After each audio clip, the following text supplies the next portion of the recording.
Let's do it. What's going on, everyone? It is Wednesday, January 12th, and welcome to 81 square meters of the best volleyball content on the internet, the 9x9. My name is Everett Rob, joined today by the one, the only Mr. Rob St. Clair, fresh off a flight from Mexico. So he's looking bronzed, he's looking tanned, he's looking good. He's looking maybe a slightly bit more tanned than Ronnie, who is always in the chat. Q and Spite, welcome. We missed you on the voice chat today, but we just witnessed the best game so far in the Champions League today, Rob. You purchased the airplane Wi-Fi to watch it. Yes, I did. Lube takes down Zaksa in a rematch of last year's semifinal, was it? Quarterfinal. Quarterfinal. That epic quarterfinal matchup in Zaksa's run to their first ever Champions League. But Lube gets their revenge in a 3-2 decision this afternoon against Zaksa. Yes, they did. Yeah, let's jump right into it because, as I had quite the day of travel, like Everett said, I bought the airplane Wi-Fi in order to watch this match, but I wanted to make sure we got a show out tonight because the match was so good and so worth talking about today. Lube takes it on the road in 5. You can see the set scores really, even set 4, which looks like it was close, but really was not until Lube made a push there at the end. The sets themselves were pretty lopsided. Even set 5, I think Lube was up at the side change like 8-3 or something, and Zaksa had a pretty inspired run to make it close, but they were probably never going to win the match at that point. It was really interesting, very streaky back and forth, but like you said, by far the best match of Champions League on the men's side so far. Lube draws first blood in what's definitely the pool of death in Champions League. However, because it went to 5, both teams still have a totally reasonable path to getting out into the quarterfinals. Like, let's say Zaksa turns it around and beats them next time. They're both 5-1 at that point. They're both moving on for sure. I don't see a scenario where one of these teams does not make it out to the quarterfinals, and that's good because it would be a shame if they didn't. I'm really excited for the rematch of this one in, like, I don't know, what is it, 4 or 6 weeks or so in February. We'll see this again, but yeah, Lube draws first blood. Yeah, I mean, as you said, it was a lopsided game. We saw Lube come out of the gate, Zaksa answer, and it was kind of that back and forth throughout the entire time. Simone, for me, I know they gave the MVP to Checo, and obviously it was a masterful performance from him, especially since, other than, like there was guys struggling all around him. Gabby Garcia had an average game. We saw Ivan Zaitsev, who kind of came in and got better as it went on, added some veteran touches there in the 5th set. But for me, the MVP has to be Simone, especially the way that he played in that 5th set. I mean, 6 points, he absolutely dominated, and it was the automaticness of, like there was that one ball that he back set from outside of the court on a shoot to Simone. It was just absolutely bananas, filthy. So sick, right? And so it was. DeCecco was able to make those sets because he knew exactly where that ball was going. And that ball was going to Robert Landy-Simon. There was no doubt about it. He was Mr. Automatic. As I said, 6 points, 5 kills, and a block in that 5th set. He was an absolute monster. And it'd be like you're saying that everybody knew who was getting the ball. Norbert Huber twice in a row, straight commit blocked and stuffed him twice in a row, which was part of that run that made it a little interesting there. But then, after Simone gets stuffed twice in a row, DeCecco goes right back to him the 3rd time, and he absolutely buries one about 8 feet off the net, which was just disgusting. So that's the kind of match that Simone was having. I did a pretty detailed preview video for this match on the CEV channel, which, I mean, go check that out if you want. But at this point, who cares? Because the match already happened. I predicted Zaksa in 5, but I also predicted that Simone was going to be Lube's at least most important player, and he absolutely was. He's literally an unstoppable force, especially in that matchup against Smith and Huber for Zaksa. They just had absolutely no answers. There were a couple plays where I almost felt bad for the Zaksa middles having to try and stop that just gigantic beast of a man. He was incredible. I was really interested that Lube, like, part of why DeCecco was so good is that they put him out there blocking on the left multiple Two times blocks, and two had blocks on two the left blocks side for on Kaczmarek. Like DeCecco. I think DeCecco won and Lube in general did a really good job slowing Łukasz Kaczmarek down the line where he really likes to go, which was a Got big blocked part of 8 times. yeah. 8 times, Kaczmarek. Not good. Negative efficiency. I know he's just coming off of, like Adanos was saying, he had food poisoning like very, very recently. So he clearly wasn't himself. And without like all three of those Zaksa wings really kicking on all cylinders, they clearly weren't the same offensive team. But I thought Lube had such a good game plan for them. They were, even though they didn't have nearly as many aces as Zaksa did, their serving strategy I thought was money. And I also thought Fabio Balasso was awesome. Yeah, I really think that Zaksa's offense is it's spread out and it's technical, it's very strategic, but I just don't know if it's fast enough and dynamic enough to really fool Lube's blockers, right? And we saw it all day, 16 blocks for Lube today, and they were just tracking it all day long, blocks. right? Just absolutely massive numbers for Lube.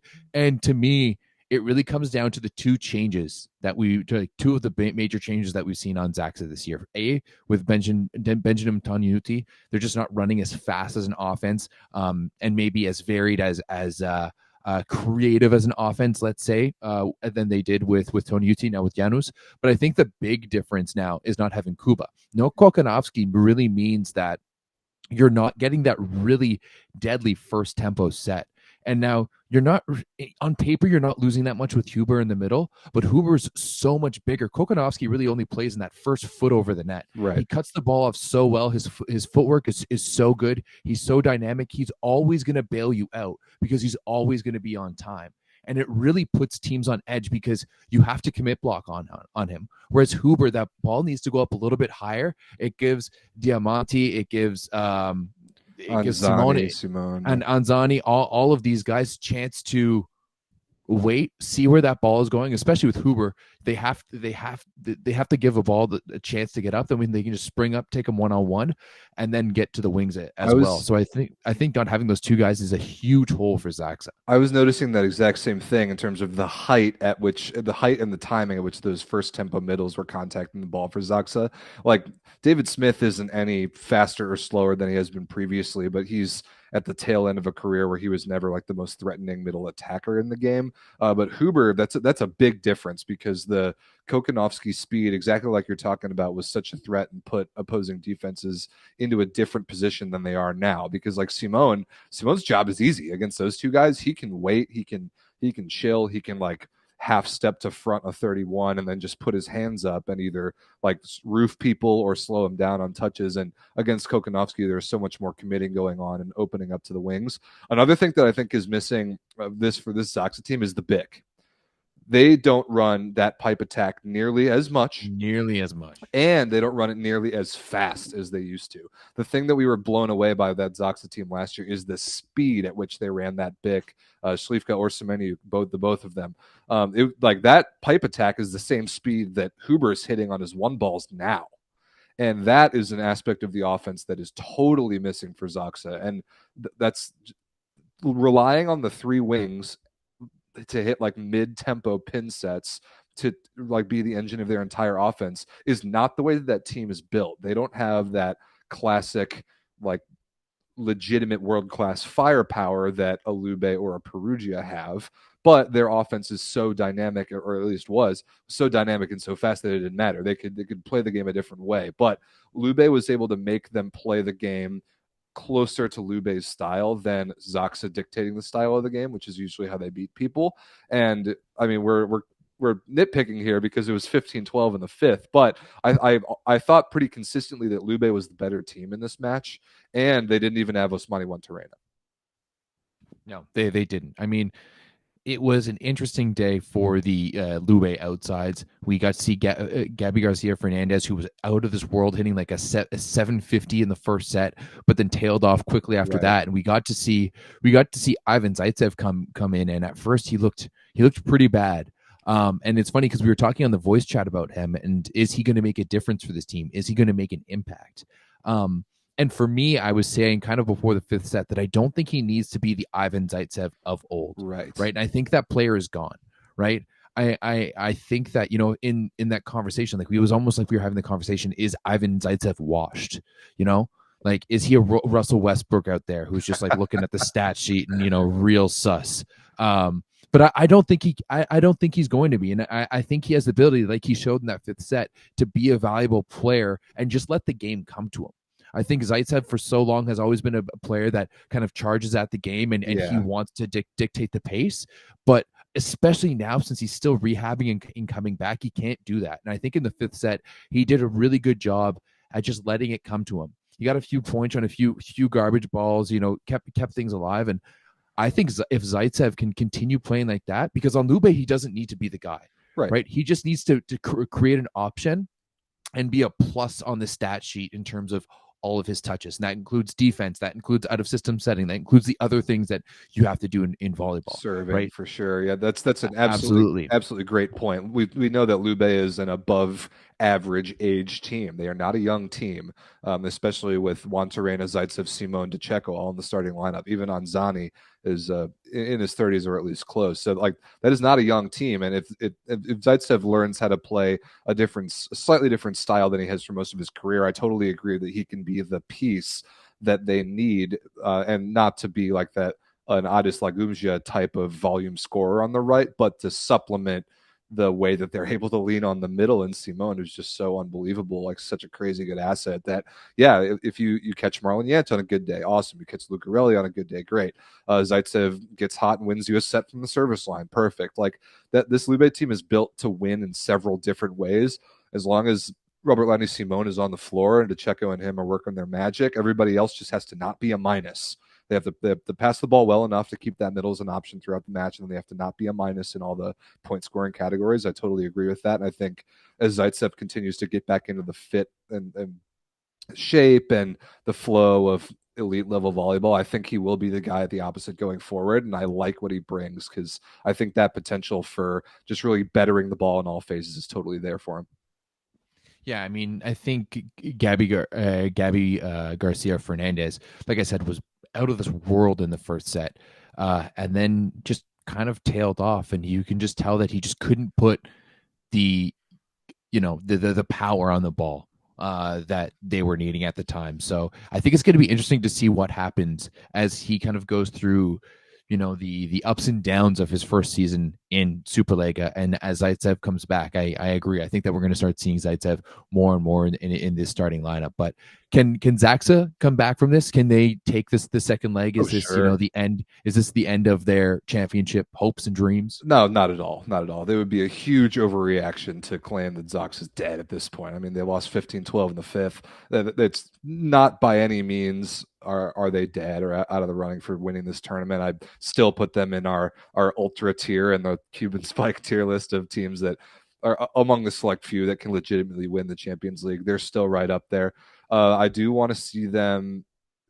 They have to swing one of the various phases that they're usually really good at back into their favor if they're going to beat Lube again, either serving or defense. I think both of those areas, even though it was Zaksa had more aces, let's say 5 to Lube's 1, which is surprisingly low.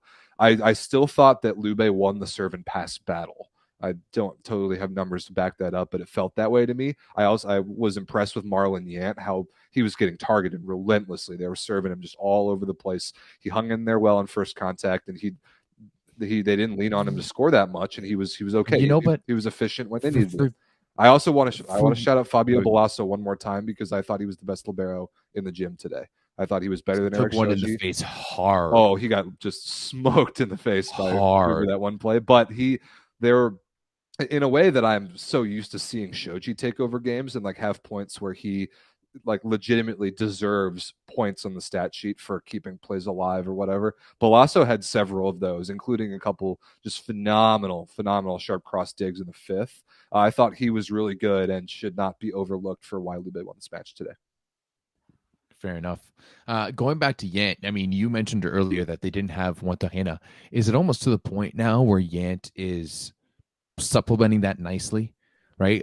Like he's been doing a good job out there. I mean, he's been blocking well. He's been playing defense. Like today, his defense, he made a few crazy digs cross court. Yeah, a few on some Maniac. He kept blocker defense. Totally. Yeah, he kept a few alive. So I don't know. Yant is just really he's really coming into his own this year, and all of this time with Juantarena out has really benefit him. And I mean, we all know that Juantarena isn't coming back next season for Lube, and I don't think that's much of an issue the way Yant is playing and growing right now. I agree, and Ronnie made the point that Lucarelli came back. We didn't know what his health was going to be like after the biceps injury against Perugia, like no more than a month ago, maybe even less.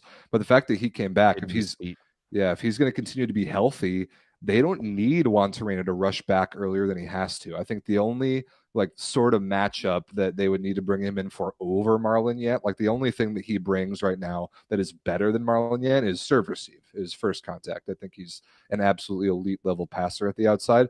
But other than that, like Yant has really proven himself as a Superliga and Champions League starting caliber outside this year, and they don't need Juan Torreno to push himself to fill that spot as long as Lucarelli stays healthy. I think that's a huge luxury for them.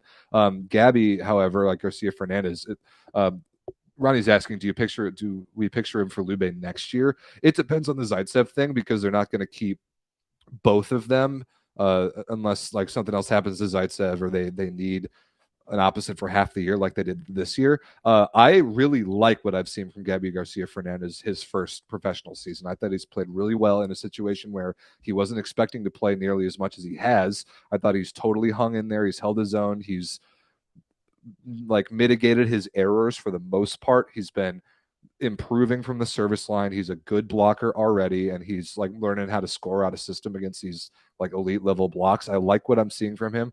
He could be the guy next year. However, like Lube is going to really run into issues with the foreigner limit next year as they lose Juan Torrena. So we'll see how they go forward with that. I mean, I could see them keep him, and I think Lube has shown and proven to be a club that wants to bring young guys in and develop them and work with them, right? They pull them out of the NCAA all the time, and like the 100%. three BYU I know that's exactly years. what they did here with Gabby, right? So I think that especially moving forward, Zaitsev is probably going to be an injury prone or an injury risk from now on. Like, I don't think that he should be taking on like a full season's load, especially when you're looking at Champions League, especially when you're looking at, all the other extracurriculars that a team like Lube has. So I could definitely see them running with both. Why not? Sure. Yeah, why not? And Zaitsev is Italian, though. Like as far as Superliga goes, that's going to be a huge luxury for him for however long he continues to play in Italy. But to stop talking about next year because there's still more volleyball to get to.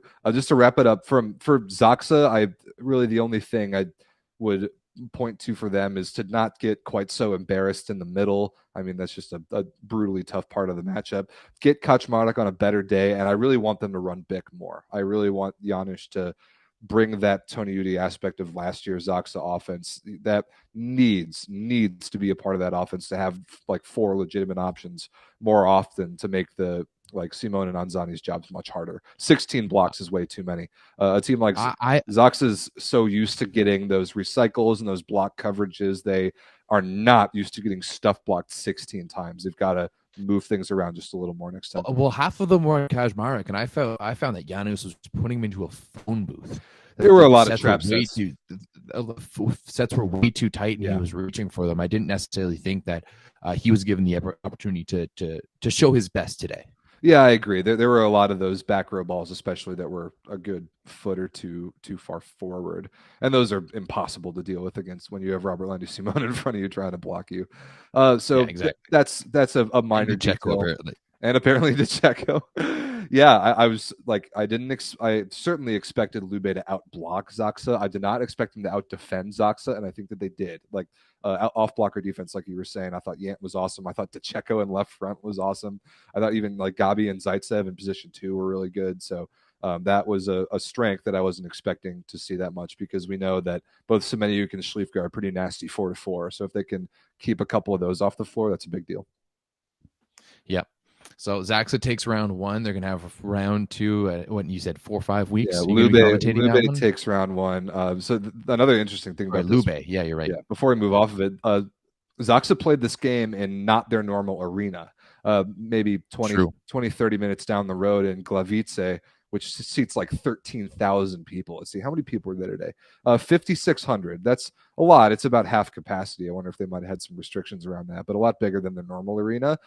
However, Lube still goes into that environment and pulls out a win. I thought that was big. So yeah, the very last match of pools in Champions League, I think it's probably 6 weeks from now, like late February. We see this matchup again. I don't know if I'm commentating that or not. I hope so. That'd be fun.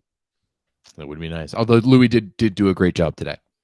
Not to mention Yeah. he was also on the chat while in the chat Yeah, while while commentating the match. So I mean, hey, we're obviously a good source for information. Love that. All right, moving on to a big piece of news that we talked about on, I think, the last show or the show before, about the surprisingly substantial rumor of Paolo Egonu moving to Vakifbank next year. That we were like, we couldn't believe that a report that strong was coming out in the middle of the season. Turns out one of Egonu's own teammates, Raffaele Folli, all but confirmed it. So this is a known thing in the Conegliano locker room, that Egonu will not be sticking around in Italy next year. She'll be going to their bitter Turkish rivals. This is just so weird to me. I don't know what effect this would have on a locker room like Conegliano, if it makes things a little weird, or if they just kind of understand what they've got while they've got it and will still try to accomplish the same goals, which I'm sure they will. But just a weird dynamic. And the question that you posed, Ever, that I really like is, does this move make the Turkish Women's League the strongest in the world? I think it does, and I think it has to, right? If especially if you've got Boskovic there, Karakurt. I think Karakurt's in Italy. Hawk is going to be going to Italy. But yeah, I think that that title is going to go as far as Egonu goes right now. And if she's going to go play in Turkey, it's going to be interesting to see how the level it is compared to playing week in, week out in the Italian league. Yeah, I'm really curious about it too. And it's kind of like the Wilfredo Leon thing. Like when he was in Zenit Kazan, not only was Zenit Kazan good, but the rest of Russia was pretty darn good at that time as well. Like there's Belgorod years, Dmitry Mazursky, when they were awesome.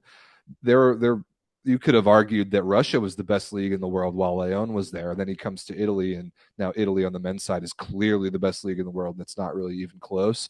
You could make the exact same argument that if wherever Egonu goes, that's the best league in the world. Like, obviously, they're going to be able to pay her even more than I think Leon makes in a year right now. I think he's at absolutely 900,000 euros. She's going to be at €1 million for Vakifbank, which is absolutely she's going to be the highest paid volleyball player in the world. But my question is that does she have the economic impact that is going to affect other teams as well? Exactly. Right? Is Egonu going to Turkey going to affect them on the dollars end? Where is there, how is it affecting the TV contract, right? Are TV rights going to be bigger across Turkey? Do they have some kind of I doubt they have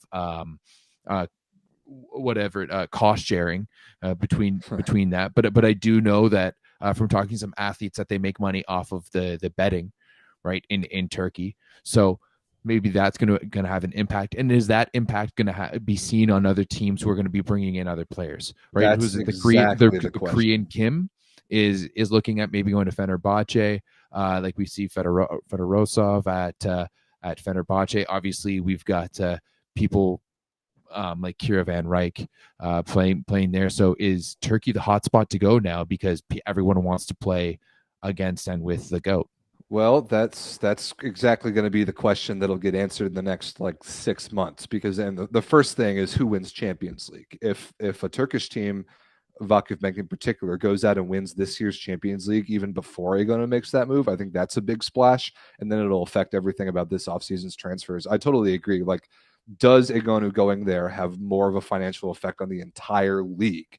That is what remains to be seen. And if I'm the FIVB, if I'm Volleyball World, I do the exact same thing next year for the Turkish Women's League as they're doing for the Italian men's and women's leagues this year. I think it would be crazy for them to not pick up the streaming rights for every Turkish women's match next year. Maybe not Turkish men's, because they're still fourth in the world at best, behind Italy, Russia, Poland. I would give it to them. There are good teams in Turkish men's, but it's not nearly on the level of Turkish women's, especially with the move of Egonu going there. Definitely not. Big opportunity for the FIVB and Volleyball World to pick up that streaming service the same way they're doing for Italy this year. That would be a big ripple effect as well, like you're talking about broadcasting. So a lot of dominoes will fall from Egonu's move to Vakifbank, and we just got to kind of wait it out to see what they are. Yeah, I mean, because when you think about it, not having the biggest star in the sport on the volleyball world platform is a huge loss for Huge them, loss, right? massive. Massive, massive loss. You know, how often do they promote Conegliano right now in Egonu? And how So yeah, often do they promote our next topic, Yuji Nishida of Vibo Valencia? It's like exactly the same thing. It's like him and Ishikawa. The fact that they're playing in Italy right now is just like making volleyball world salivate at the media opportunities because people want to watch their matches. So on the women's side, if Egonu leaves, that there goes like who knows how much of their viewership is going to go away with that player leaving the Italian league. And so I think that might prompt them to really look at getting those same rights to the Turkish leagues. And I would enjoy that a lot. I think the Turkish Women's League is electric. There are even more good teams at the top, like championship contenders at the top, than there are in Italy. At least like absolutely. it's not as separated like Caneliano versus everybody else. Maybe next year it will be once Egonu gets there. But that would be huge. I would love to follow that league more. I have no idea how to watch those matches now. So picking that up, I Oh, would it's all over the place. It's so many different places to watch exactly. Turkey. It's It's a difficult. So nightmare. So like, yeah, dude, send Egonu there. Get the broadcast, the full broadcast teams to follow her there and put that league on the map. I think it's a great move for Turkey if they can, dot all the I's and cross the T's. yeah, absolutely. I definitely agree. But yeah, moving on to one of the bigger stories coming out of Italy right now with Champions League Because going there are on, so few matches being played. and so few matches being played as well.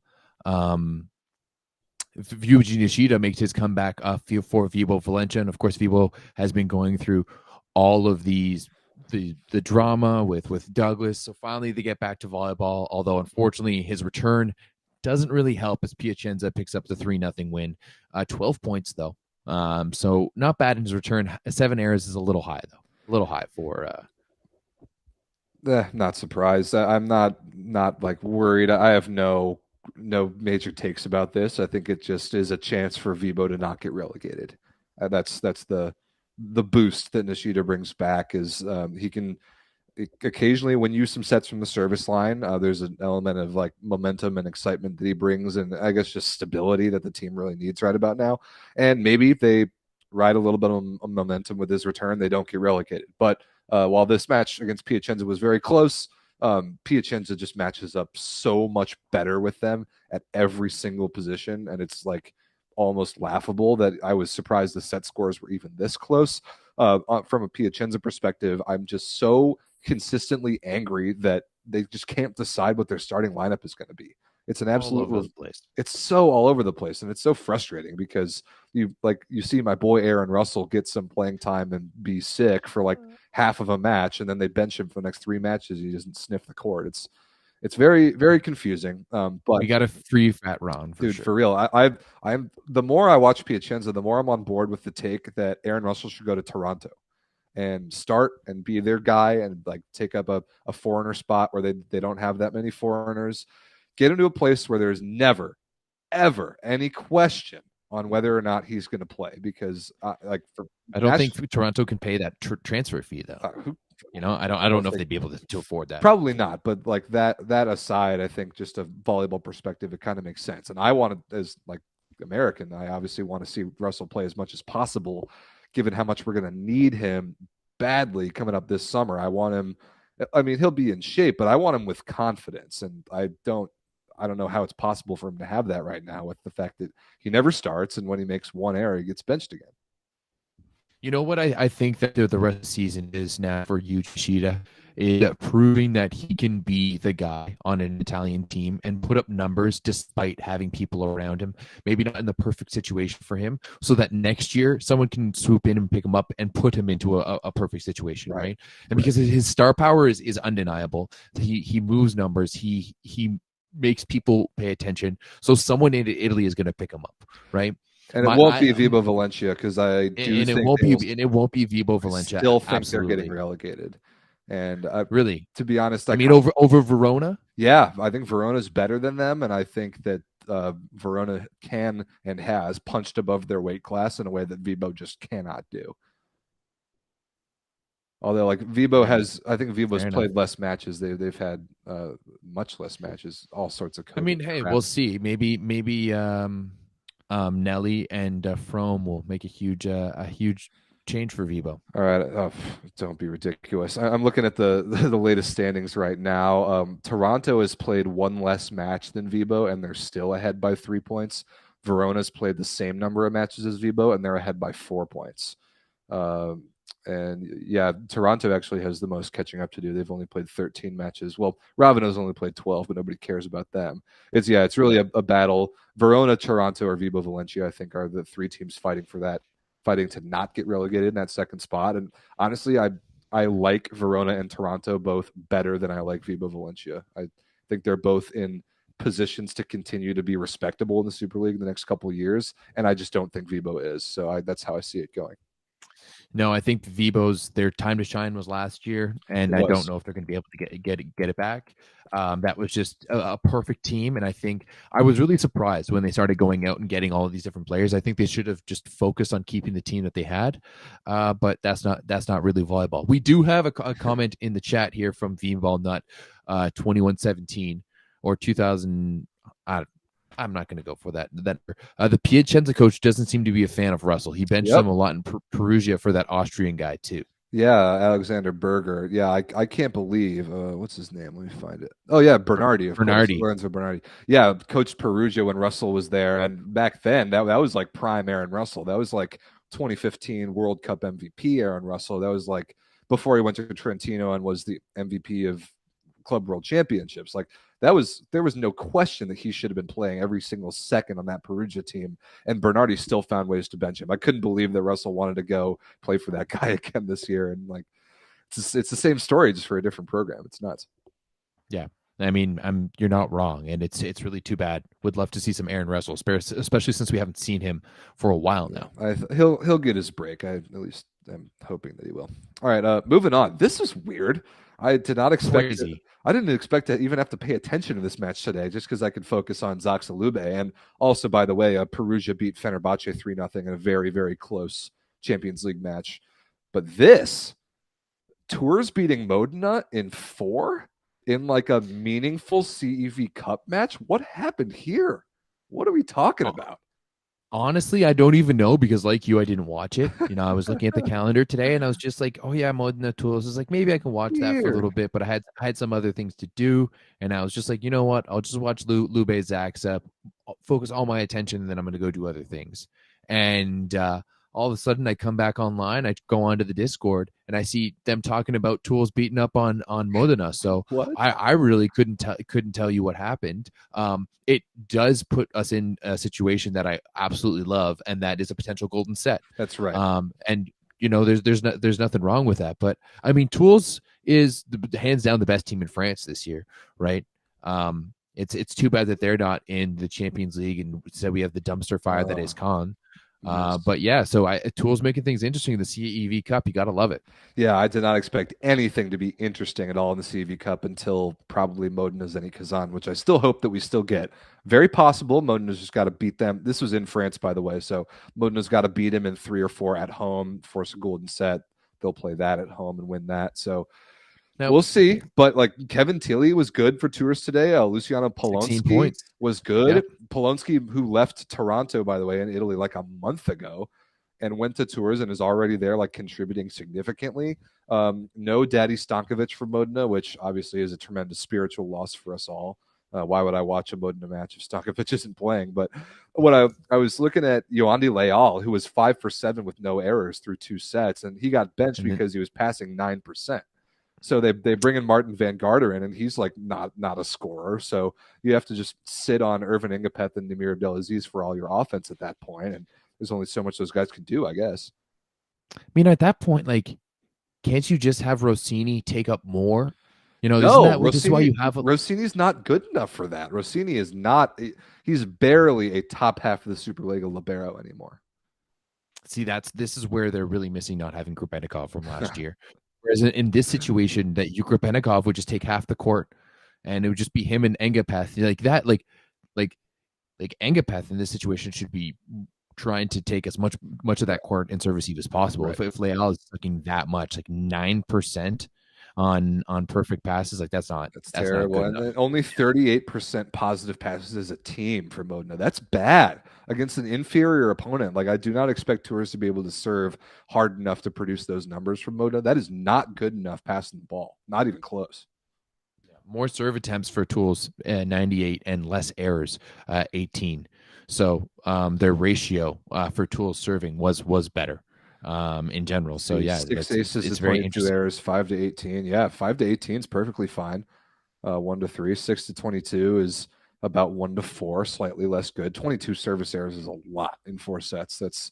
That's a big number. And when you're not passing the ball well, that's like boom, right there, serve and pass battle. And it's from their big servers too. You know, it's 5 from Angepath, 4 from Namir. I mean, Namir was lights out offensively, 19 for 34, right, for 23 points. But other than that, like Van Garderen is your second best scorer at 10. And but I think this is what we get from this Modena team this year is that they're just so skilled that they're just going to fall asleep sometimes.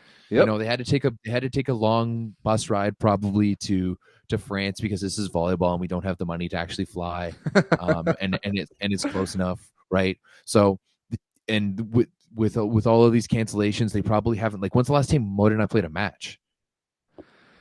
Dude, I don't know.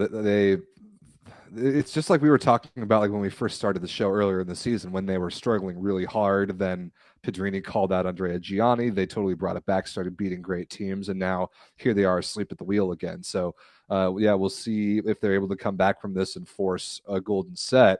That's the only way they're going to advance the CEV Cup. But this particular roster to lose in the 8th finals of CEV Cup is not an acceptable outcome for them.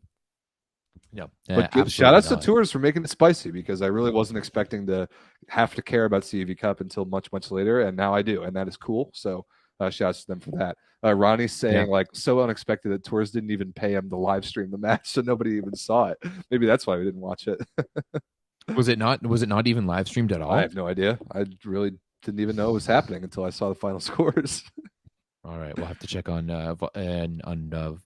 Eurovolley.tv. But I mean, hey, that does set up a very spicy and tantalizing situation for the second round. So when is that going to be? I'm just looking that up right now because yeah, that's huge.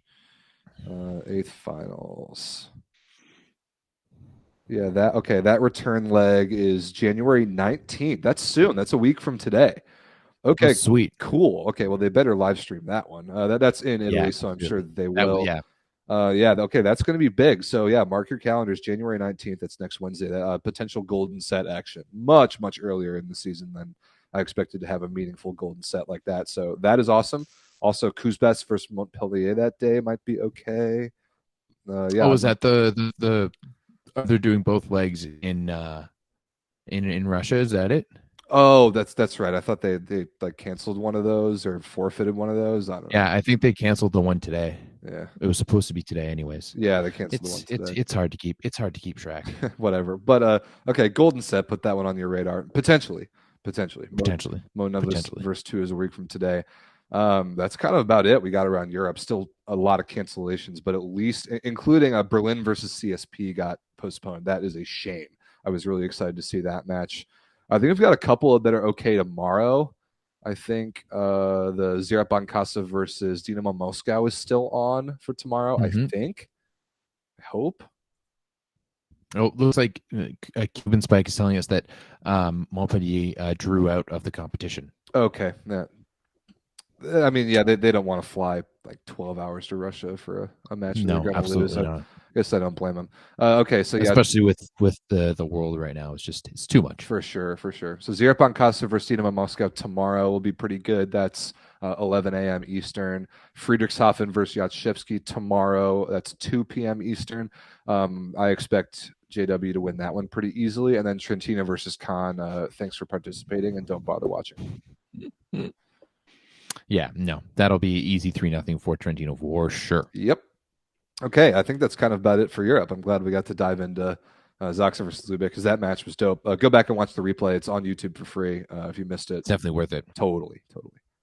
And if you guys want to watch the game with someone, join our Discord and jump onto the voice chat. I have to jump onto the voice chat, or you can just jump into the normal chat bird. But I think today it was the highest that I've seen. It was like 45 people were online at once. So dude, the Discord is so awesome. If you're not in it, you've gotta get in there. It's just like people like us, including Everett and I, just and like Ronnie and the guys in the chat right now, just memeing about volleyball. And there are so many people that are so well connected in their various countries, and they feed us insider info. It's sick. It's like if you're North American, it's exactly the way we talk to our homies. They're like, I talk to my buddies about the NFL. It's like that, but with people like super knowledgeable people from literally all over the world, and we talk volley. So hop in the Discord. Also, I mean, hey, we're so respected that the commentator for Lube Zaksa, Louis Lett, was live in the chat, getting recon, getting information. Dude, I do it all the time. Whenever I commentate Italy or Champions 100%. League, I'm in there like in between sets and all that stuff. It's great. It's a dope resource. Very, very fun. Shout outs to Dan Manili, our 5'1" homie back in Canada. He's in the chat right now. So welcome home to Dan Manili. About time, my friend. We'll have to get him on the show. That'd be fun for the three of us to go off. Apparently he's moving in with him and his girlfriend. Got a place in downtown Toronto, and he's moving this weekend. So after that, him and I are going to link up. Sweet, yeah, you guys better. Also, if you're listening to the show on audio form, we go live on the Volleyball Source YouTube channel where we hang out with people in the chat and answer questions live. So if you listen in audio form, definitely subscribe to YouTube and catch us live. The schedule has been weird because I was in Mexico this week and all sorts of stuff's going on, but we're doing shows once a week, which is sweet. We'll figure it out. A more consistent time moving forward. Yeah, figure it out. So speaking of volleyball, it's coming up. Something very exciting that is very close to me personally is the Volleyball League of America. We are back, boys and girls. We've got live American professional volleyball happening this weekend. Men's, it is real. It is pretty high level. I'm stoked to get it all started. I will be there. It is in Indiana. 3 teams in the Central Division kicking it off for the 2022 season. So there's a schedule right there. Saturday and Sunday, all those times are Eastern, all live on YouTube for free. Check out the Volleyball League of America. Give that a subscribe. Give the VLA a follow on Instagram at VLA Volleyball. These matches will be dope. The Chicago Icemen are the 2-time reigning champions. Team Pineapple out of Indiana, Loy Ball's squad. He will be there. I don't know if Loy's going to play very much, but he is on the roster for the weekend, so that's pretty cool. You could see a legend in the flesh at 48 out there dishing the rock. And then Swede is the 3rd team coming up from Tier 2, another Chicago team that is filling a spot for the weekend because the Central Division right now only has 2 teams. If you want to learn more about a lot of VLA details, we did a show like right around Christmas a week or 2 ago. We did an episode of Around the VLA where we really dug into the details of how the season works. 8 teams in Tier 1, going on like 20 in Tier 2 and growing by the day, which is nuts. We got a Toronto team in there, which is awesome. All over the country. The schedule is insane, and we're kicking it off this weekend. So definitely tune into those matches if you've got some free time. I'm excited for them. I think the venue is going to be sweet. I think the production is going to be sweet. Just make sure you mute the commentator. He sucks. Yeah, he does suck. But I mean, hey, wait, are you going to be doing double duty? Are you going to be doing VLA and Super Italy, or are you just doing VLA this weekend? I'm not doing Super League this weekend. That would be completely impossible. I mean, hey, someone could. I'm doing. I appreciate that, but yeah, 6 matches in 2 days is enough. So yeah, catch me on the VLA streams this weekend. Seriously, this league is cool, and I'm not just saying that because I work for it. It's sick and it's pretty legit. The format is awesome. The teams are really good. The names will be recognizable. I'm going to record a little Deep Corner episode probably tomorrow where I power rank the Tier 1 teams by the rosters that I know of right now. So check that out as we start to get into the season. The schedule is legit. It's all on the website. We're playing like twice this month, twice in February, twice in March, maybe 3 times in April. Like it's a lot. It's a lot of volleyball, and it's definitely worth a follow. So check out the VLA this weekend. All matches will be streamed out live on YouTube. Yes, they will. Fantastic. And you can bother me in the live chat, and I might respond to you if you get lucky. I mean, hey, we're in a lockdown here in Toronto, and my girlfriend is out of town for work, and I can't do anything. My job as a bartender right now is currently non-existent, so I guess I'm just watching VLA volleyball all weekend long. Beauty. So make myself some breakfast, maybe buy some donuts. I'm gonna treat myself. I'm gonna have a self-care weekend and just watch VLA volleyball all weekend.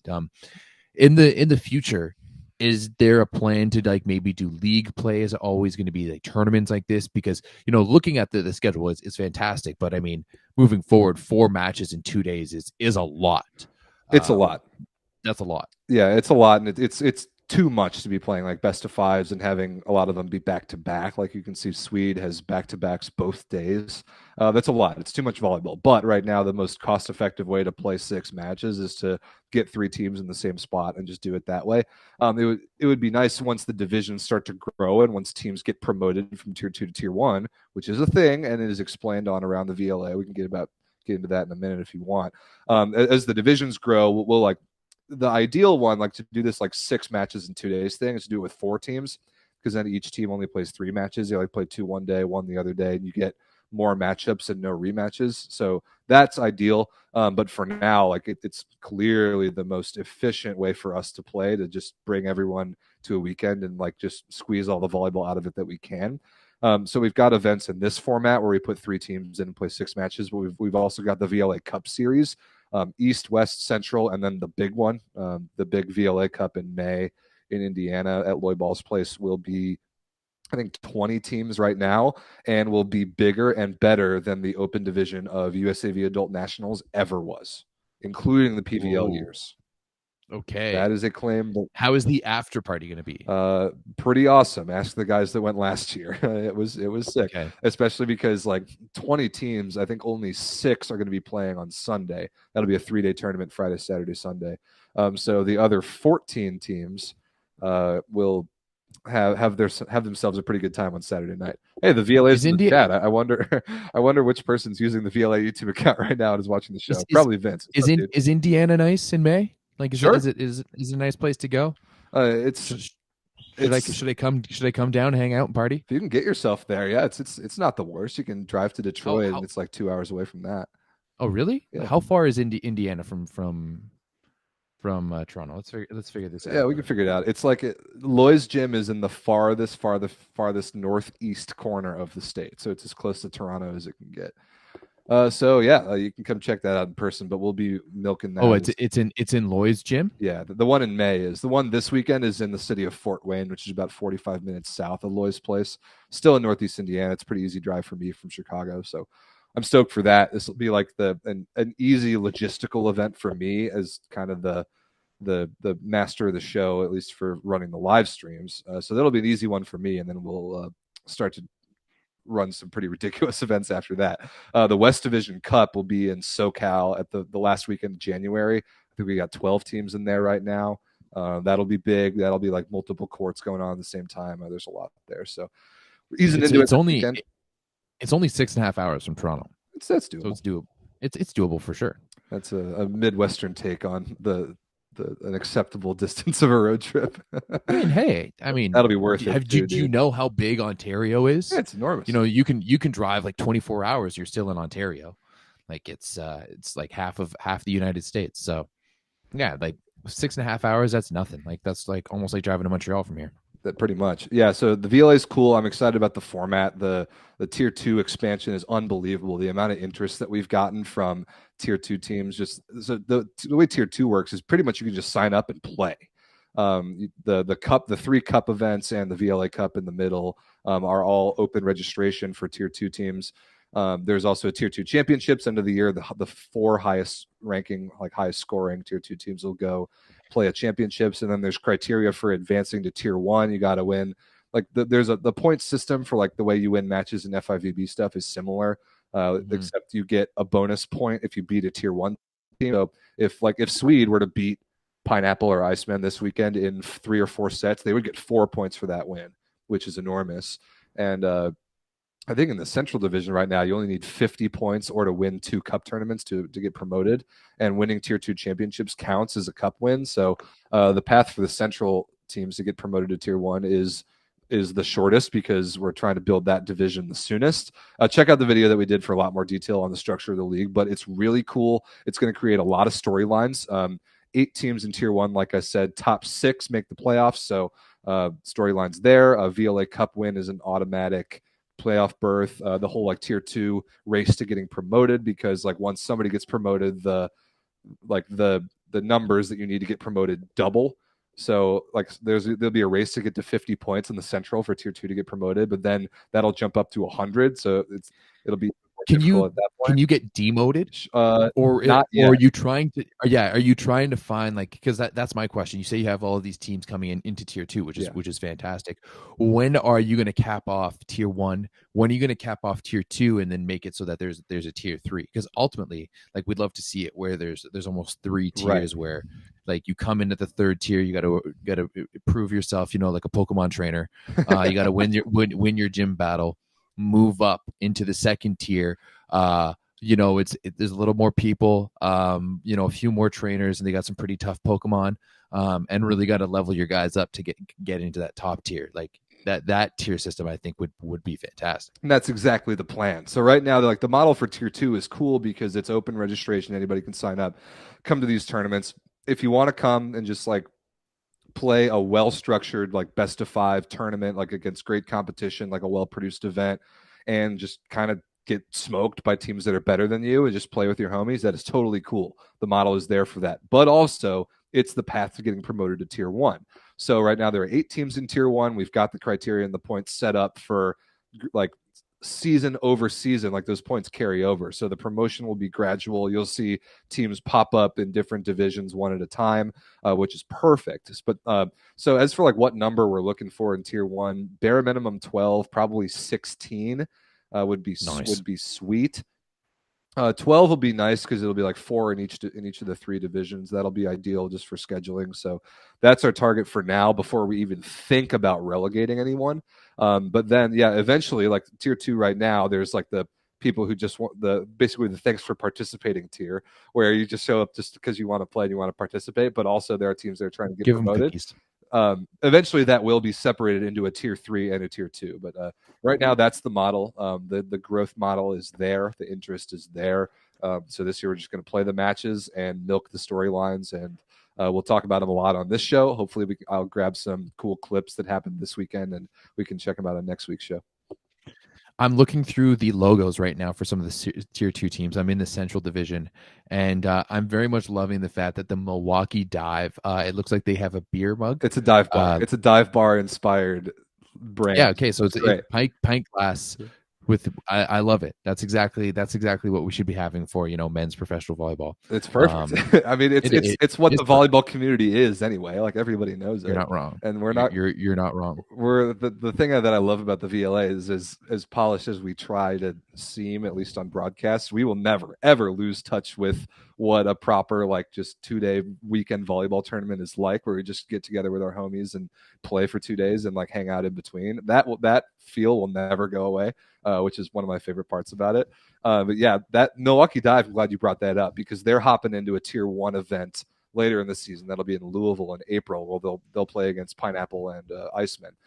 That Swede versus Milwaukee Dive, that will be the race to see who the first team promoted out of the Central Division is. One of those. You think so? Oh yeah, one of those 2 teams will be the next team promoted to tier 1. I guarantee.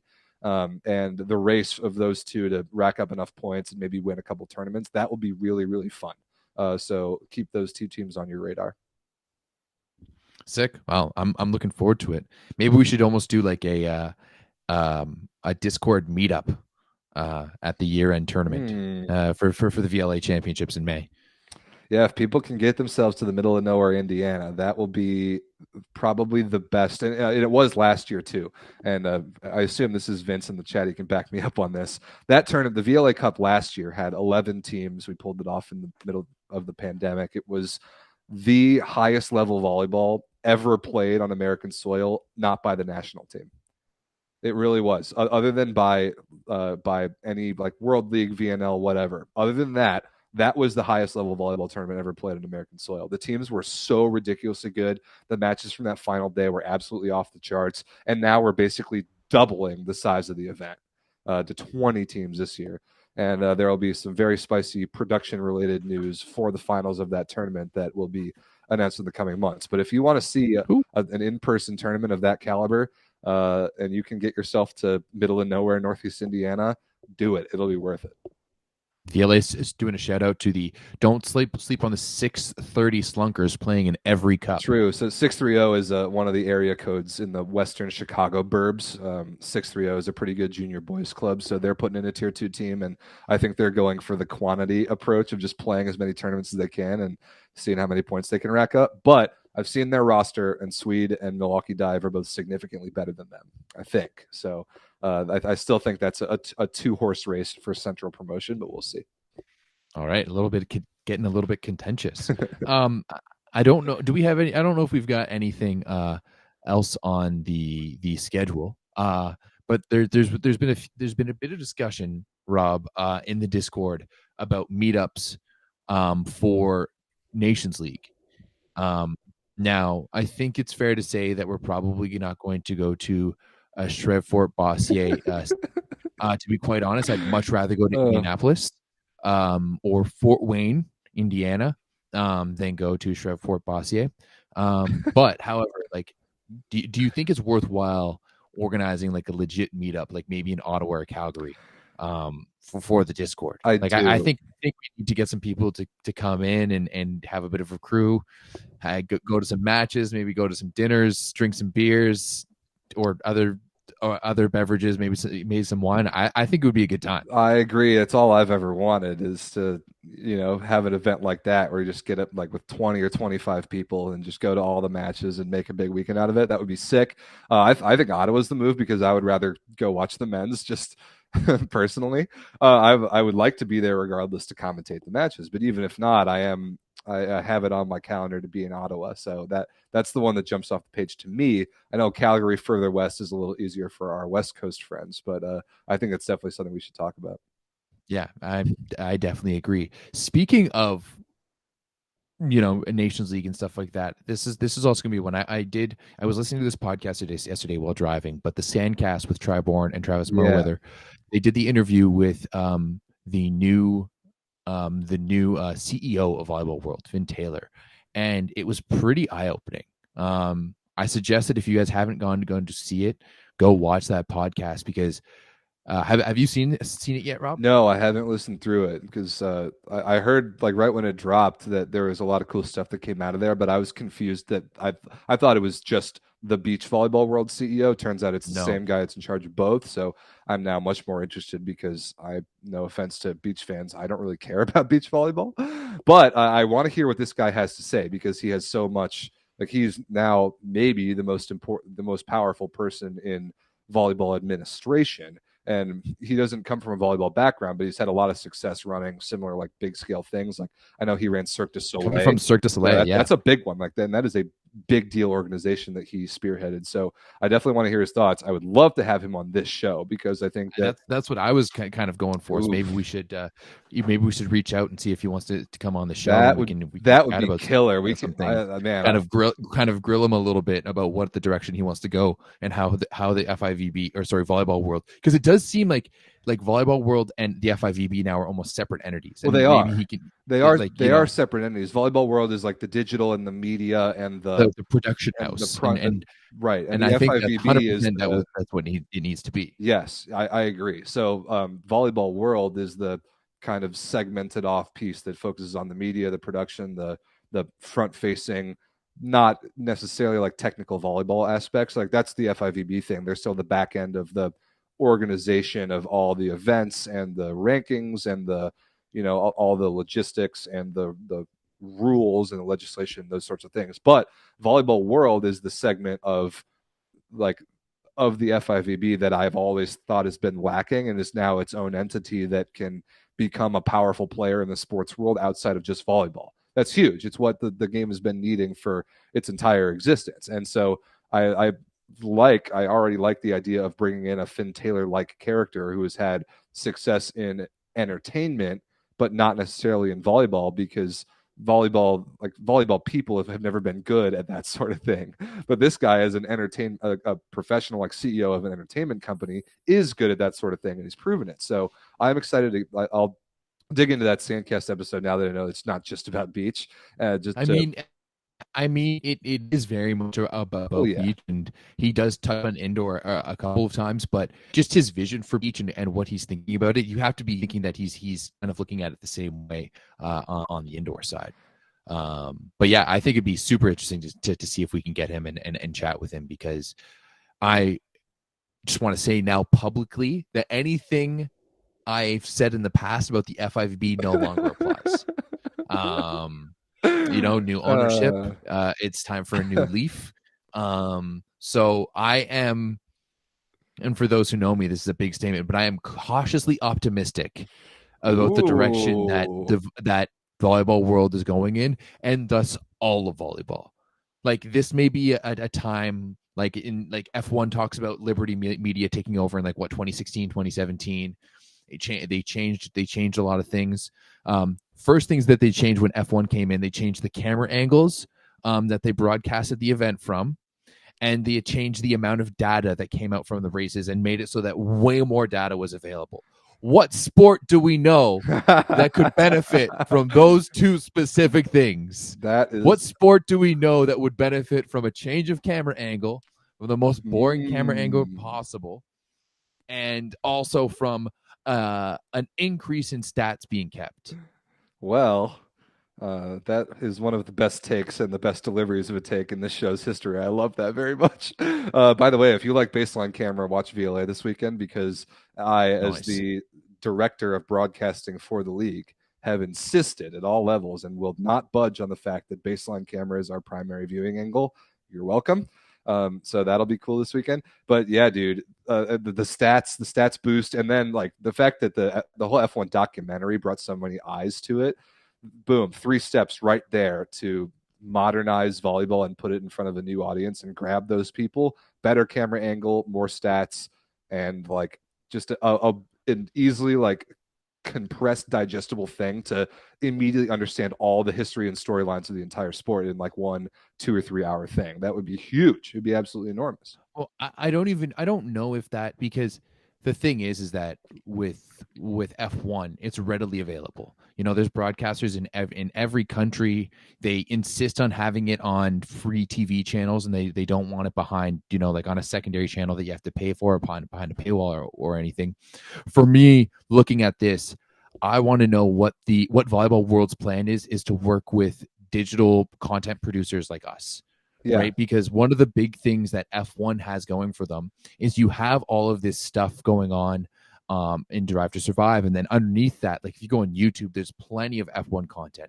If you go on YouTube, there's so much basketball content. There's so much football content. You know what? There's no content of baseball, and baseball is dying. And because baseball and the MLB and that stooge Rob Manfred have been killing anything that at like any time you try to use baseball footage, they They cut it down, squash it. right? Yeah. And baseball is now in a lockout, and they're probably never going to recover from it. So how can volleyball change their stance? And we know, anyone who's ever been a content creator within the space of volleyball knows how frustrating it is to try to create content, and how some people cough cough get preferential treatment, right? And create ultimately like content that doesn't advance a sport at all. No, not even So close. God, we make how fun is of the horrible, like photoshopped thumbnails and cringeworthy YouTube titles of these couple YouTube channels that just kind of beat the FIVB to death with copyright violations. And eventually they're like, all right, these guys are just going to keep making terrible videos. We might as well license some of our content. Yeah, those are the worst channels. And I would argue that they're even bad for the game because they're I would spotlighting all absolutely the do. wrong things. Yeah, like, So and how is the FIVB going to work with content creators and not shut them down? Right? Because guess what? Like there's no, like with F1, when it was growing, like getting bigger, like they already show that stuff on ESPN. They already show it on TSN. Volleyball, we don't have that luxury. So how are they going to be able to work with us to ensure that the story is getting out and that content's being made? yeah, So exactly. that to me is going to be an important one, right? For how volleyball world kind of moves forward, because the big boys aren't coming, and we have to accept that and start looking at within, and that's us, by the way. Yep. Yep. Yeah. If the volleyball needs just more media, they need more people, they need more media personalities just talking about the sport, all mediums, talk shows like this, highlight vids, podcasts, written articles, photos, whatever it is. And if anybody is interested in volleyball media and contributing anything like that, hop in the Discord and we will put you to work, I promise. But the volleyball needs more of that, because the more people are talking about it and the more people are listening, the more people are watching, the more people care, and the more attention and money goes into the game. All good things. If you're squashing any of that interest from the top levels, you're not growing the game. And it's just that simple. So yeah, that was a question I would very much like to ask our prospective best friend Finn Taylor if we get him on the show. Looks like he's situated in Montreal too. Maybe I just take a nice little jaunt down to the curfew-laden province of Quebec and go hang out in Montreal and see if I can, make up a meet cute with him. Like end up in an elevator. Yeah. Aren't you Finn Taylor? Why, yes. Here's my resume. That'd be sweet. Yeah, I would love to get him on the show, especially if he happens to be in or from North America. Then we'd have even more to talk to him about. That's for sure. Well, he's located in Montreal, right? From what I understand from the interview on the Sandcast, but I'm pretty sure he's Australian. Oh, cool. So yeah, a lot of different angles there. Lovely. Okay. Well, you can look forward to us maybe getting in touch with basically the supreme overlord of digital volleyball media as of recently. That would be very cool. The supreme overlord. Yep. But in the meantime, there's more volleyball being played this week. Check out the VLA this weekend if you want to hear more of my voice, and check out some baseline cam reviews and see some cool clips and talk in the chat. Hop in the Discord regardless. Check out CEV Cup next Wednesday. You could have a golden set. There's some decent Champions League going on tomorrow. Trying to look at Italy's schedule really quick if there's anything good. More postponements. Lube Milano postponed. Toronto Verona is a snooze fest. There's not much. So follow Champions League and follow the VLA, and I think that's about it. We'll be back next week to wrap it up. All right. Thank you very much, guys. Tune in next week. We'll probably be back on Tuesdays at 7 p.m. next week, or 7:30. What time? We usually go to 7:30. I think we do 7:30. Let's go with that. All right. Cool. See you next week, guys. Thanks for watching.